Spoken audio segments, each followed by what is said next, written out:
relationship, that is a relationship involving trust, between the leaders and the people. Kenyan youths came out to say no and misapplication of their delegated power by MPs. And what did they get in return? Kiburi.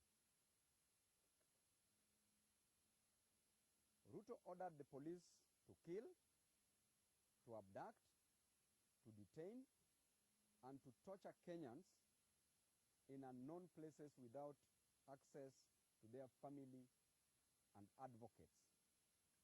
The agent Ruto ordered brutal, violent force on the real principal owners of power, the people of Kenya. Thugs killed Kenyans across the country. We have seen bodies of many Kenyans, young and old, riddled, maimed, and torn beyond repair by guns wielded by Ruto's police. People are writhing in pain and bleeding in our hospitals across the country. We have seen them lob tear gas and live bullets at health workers running to help both civilian citizens and the police wounded in this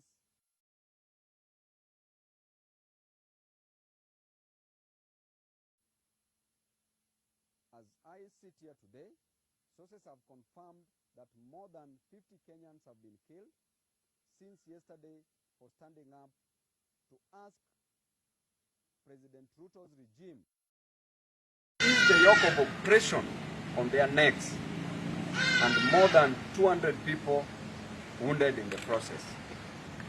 We all know that healthcare is beyond the reach of many Kenyans.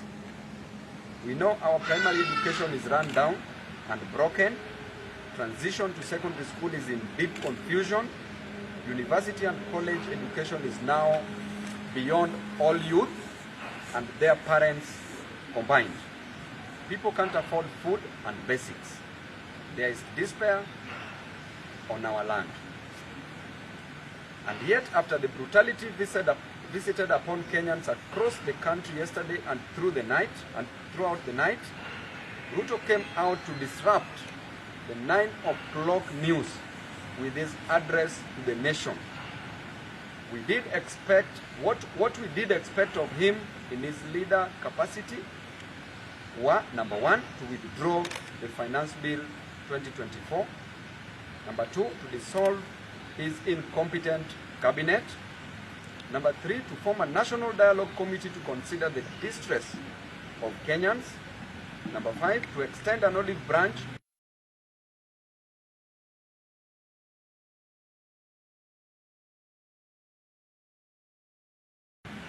and lastly, we expected him to resign yesterday with an immediate effect.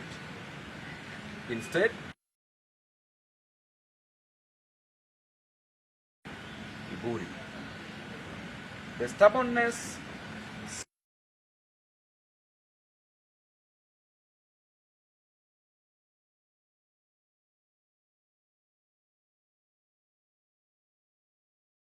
president, but a totalitarian pharaoh right here in Kenya. Tongue-lashing, fire-breathing, and threatening the Kenyan principal sovereign people. We saw Ruto promise us more firepower and an order to deploy the military in civilian and political affairs. By extension, the gazettement of the deployment of our military officers yesterday was illegal and was not constitutional. It was not consistent with the supreme law of the land.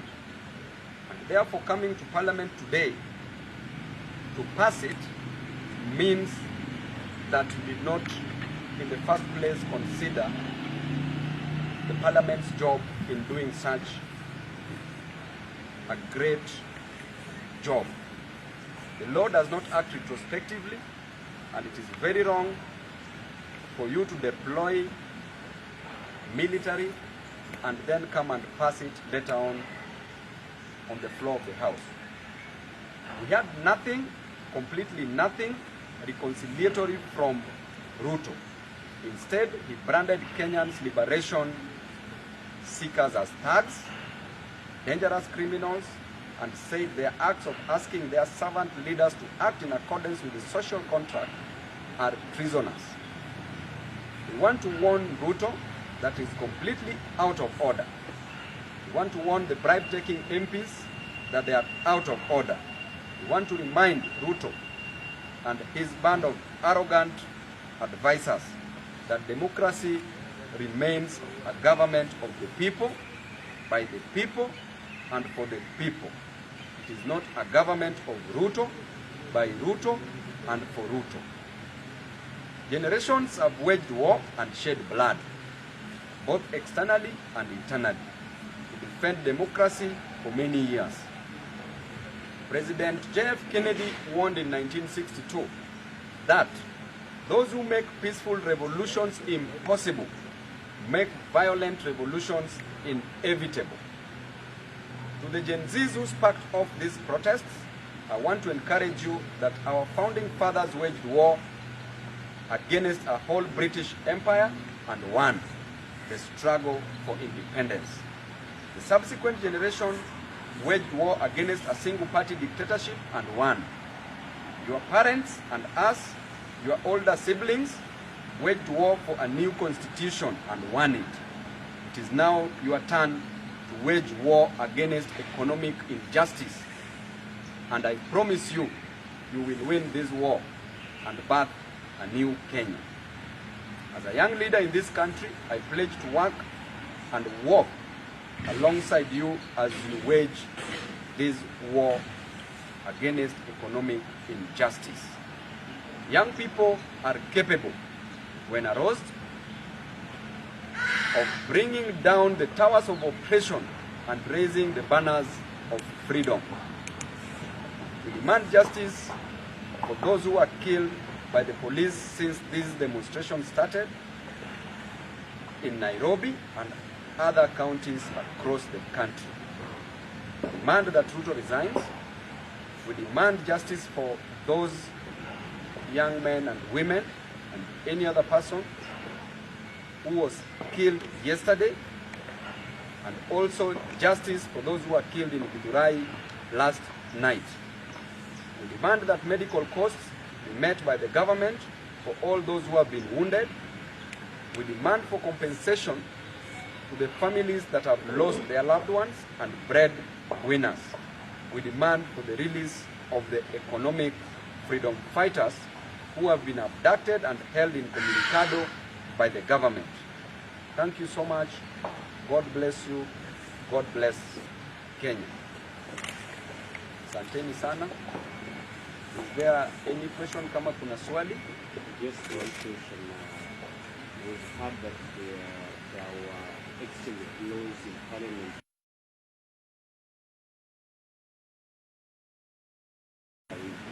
Were you in the National Assembly by that time?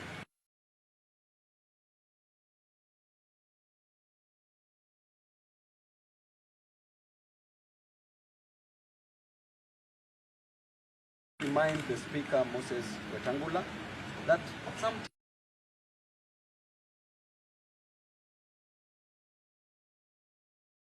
the opposition leaders are seated, and you better understand the plight of opposition, and therefore moving to dictate laws on the floor of Parliament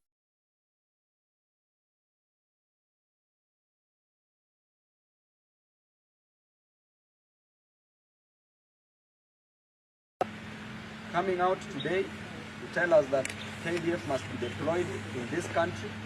The police have not complained that they can't handle the situation. And experiencing KDF, the military, are experiencing the same problems we are experiencing. School fee to Babu Owino has the same cost as a KDF officer. The cost of university is the same for everybody. The cost of unga is the same for everybody. And therefore, what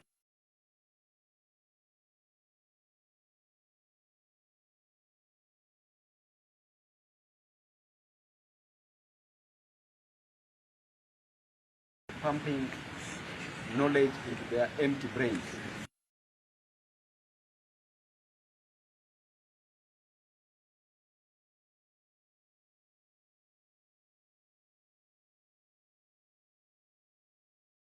That the motion passed. Those same members of parliament, were it not for the tunnel yesterday that was constructed just the other day, there would be no more, because of the atrocities that they commit in parliament. Some of us who were supporting wananchi, who voted no, did not have to worry about their lives and safety. But then you saw what happened. When they're in parliament, they yap so loudly. But when they're outside here, you can see what is happening. Thank you. Well, there has been a question of what was happening, allegations of what has been happening, especially yesterday night in Dubai. I don't know whether you got an opportunity to go to that meeting, or know whether Kenyans were Right now, I'm moving, after this, I'll be moving to Dubai to see how the situation is, because those are our brothers and our sisters, our mothers, our fathers, our relatives, Kenyans. I will move there to go and see how the situation is. It is very much in order for President Ruto to order the killings of Kenyans, and especially those Kenyans who voted for him. In Githurai, over 80% of the voters in Githurai voted for Ruto. Why do you punish them by killing them? These are just innocent Kenyans who are just fighting for the high cost of living, who are just against the draconian finance bill, who just want to make both ends meet. These are Kenyans who can't afford 3 meals in a day. Why do you add more expenses to these Kenyans? Gen Z have planned, or rather had a plan, on how they will be dealing with their protests during the week. And tomorrow they had a plan. What is your take on that, considering that now military is taking part of the security?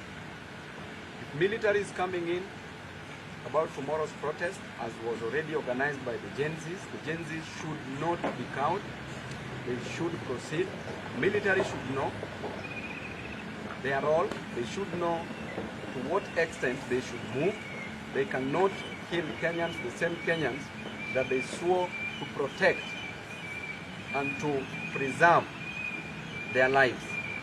So therefore, the military, from wherever you are, know that these are your relatives, know that these are Kenyans, know that these are people who are suffering the same way you are suffering, know that these are people who are fighting for economic injustice.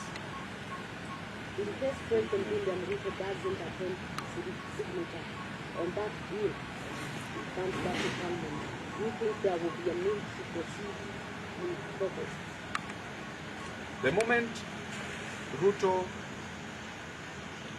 fails to append a signature, which I doubt, and which he should do so, he should fail to append the signature, because a finance bill is made to finance a budget that is existing, that is 2024-2025 budget, the financial year 24-25. And that budget is for the wananchi who have said that no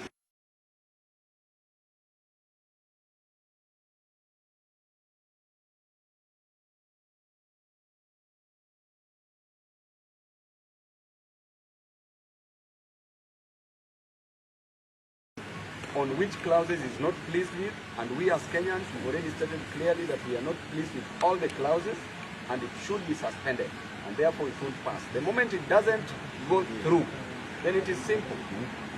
The law does not act in a vacuum.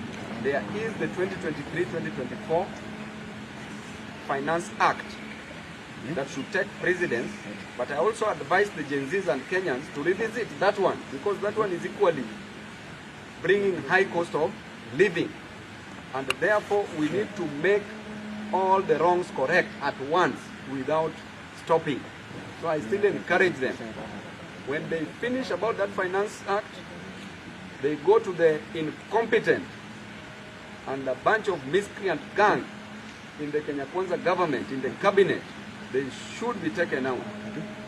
Now the power is with the people. Everybody ni raia. Rais awe raia, kila mtu awe wa raia, wajumbe wote wawe raia, wenye inchi are in control. Question, Mheshimiwa.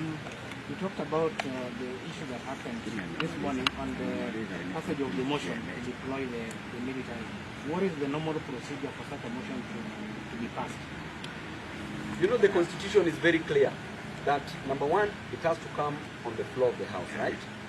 But the grievous mistake that was done first, that is why this has malice aforethought, is that yesterday, as at yesterday, the Cabinet Secretary for Defense, Adan Duale, did issue a gazette notice deploying KDF, deploying military already without the approval of Parliament. Then today they come, there was no proper communication to members of Parliament because we were told that we were supposed to go on a recess for 2 weeks. Then we hear just from our fellow members of Parliament, no proper communication. These are matters that if they are taken to a constitutional court for a judicial review, because this a quasi body that wants to pass a law and procedurally cannot be allowed. So in the first place, what they did yesterday is what is already wrong. So you can't allow, you can't authorize, then you come to Parliament later so that Parliament can approve. That is totally wrong because there is nothing urgent. Thank you. Question. Yes. The general public has expressed an interest in recalling some of the leadership, but we know as it is right now, the IBC, the Constitution, they're not even prepared to receive the signature. What is your take on that? The general public, those are our bosses, those are our people. They've decided that they want to recall some of the MPs, which is constitutionally allowed, and therefore the constitution of IBC can take place within a week. If a presidential election petition takes 2 weeks, what about just interviewing somebody to come and get job, because we already have enough people who are competent based on merits who can do the job that Chebukati messed with. Chebukati, you are the source of the problems that we are experiencing today. So IBC can be constituted within a week, and they can operate, and by elections can be conducted in various constituencies.